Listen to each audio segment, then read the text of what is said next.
Take a look at this mat, which includes a V-groove. This mat has a 3-inch border with a V-groove positioned at 2.5 inches from the outside edge, leaving it 1/2 inch from the opening. Our first step is to cut an opening in the mat at the point where we want our V-groove. In this case, I'll set my mat cutter to produce an opening with a 2.5 inch border. I'm using a black core mat for this demonstration. I think black core mats look especially good with a V-groove, but don't be afraid to place a V-groove into a light colored mat that has a light core. The subtle elegance it provides can be very pleasing to the eye, and in custom framing, elegant and understated is always better than overpowering and obnoxious. After I set the guide bar and production stops, there's one more thing I want to do. I want to draw a reference line on the back of the mat. I do this because I'll be reinserting the dropout from this cut, and the reference line helps me position the dropout so that it's oriented properly, and it's returned to the mat exactly as it left it. Now I'm ready to cut the opening.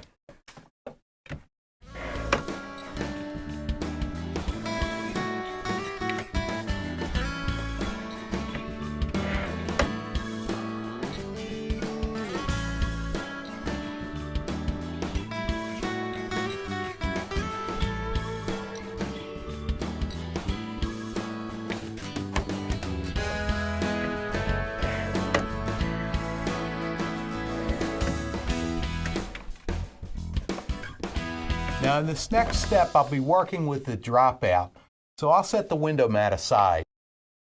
The bevel edges in the opening of the window mat form 1/2 of the V-groove. The dropout, when it's placed back in the opening, will form the other half. But first, I need to bevel the edges of the dropout. To do this will require a precision cut that will remove just a small amount of material from the face of the dropout, leaving it with a beveled edge. I have to be careful because if I remove too much, the dropout will be too small and I'll have to start over. If I remove too little, the V-groove will be very narrow and not as attractive as I'd like it to be. This leaves me with just a very small margin for error. To bevel the edges of the dropout, I need to position the guide bar very close to the cutting bar, with only about 1/8 of an inch separating the two.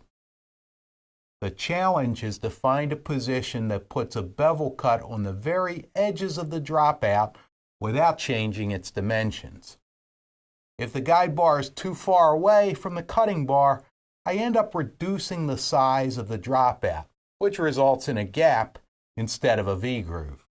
Too close, and the V-groove's too narrow. I want my V-grooves to be perfect, as wide as possible without becoming porous. As I said, this requires precise placement of the guide bar, so you may have to experiment a little bit. Then, once you've found the ideal position that results in the perfect V-groove, place a pencil mark on your mat cutter as I have. This will let you repeat that setting so you'll be able to reproduce the same results consistently whenever you want to cut V-grooves. Some mat cutters have a preset stop built into them that makes it easier to cut your first V-groove. However, it may still need to be adjusted in order to produce optimal results. Also, some mat cutters have an optional V-groove attachment that actually carves both sides of the V-groove into the mat. While the attachments work quite well, I feel the traditional method of cutting V-grooves, which I'm demonstrating here, produces a wider and therefore more attractive V-groove. This next step is optional, but I like to place a piece of scrap mat against the guide bar just above the dropout. I'll begin my cut in the scrap mat and continue it without stopping. I'll go through the entire length of the dropout. The running start helps prevent curves. I begin my cut starting somewhere in the scrap mat. As I reach the dropout, the blade begins slicing just a thin sliver from it, leaving it with a beveled edge. In this close-up, You can see just how little material has been removed from the dropout. These slivers are barely an 1/8 inch wide. Just as important, they retain their width throughout the entire length. By looking at these, I can tell already that I'm going to be pleased with the results. Remember, the ideal V-groove is one that's as wide as possible without resulting in a gap. Once I've beveled all 4 edges, I'll reinsert the dropout from the front of the window mat. I'll rely on the reference line I drew previously to help me position the dropout properly. You may wonder why the reference line is necessary. Well, as careful as we are and as precise as we try to be, the opposite sides of a mat can actually vary in size ever so slightly. This results from the mat blank being just a bit out of square.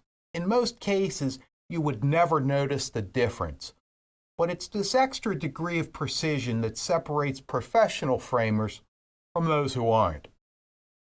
Because I want that dropout to fit perfectly, it's important that it's returned to its original position. If it's upside down, it may not look quite as good.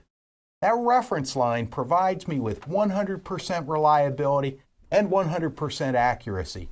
Without it, there's a 50% chance the dropout will be inserted the wrong way. To hold the dropout in place, I use a transparent tape, such as Scotch 810 tape. I place it along all 4 seams.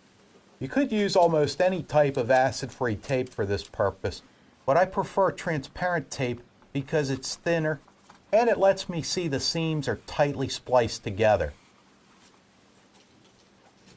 Well, are you ready to see the results? Here it is. As expected, I'm very pleased with this V-groove because it's about an 1/8 of an inch wide, which is about as wide as it can be without leaving a gap in the mat. Some people prefer a narrower V-groove, and they are less risky to produce. However, it's really a matter of personal choice. I like the V-groove to be as wide as possible, especially with a black core or color core mat. Time to stop patting myself on the back because I'm not done yet. There's one final step. The last step is to reset my mat cutter to 3 inches and cut the window opening.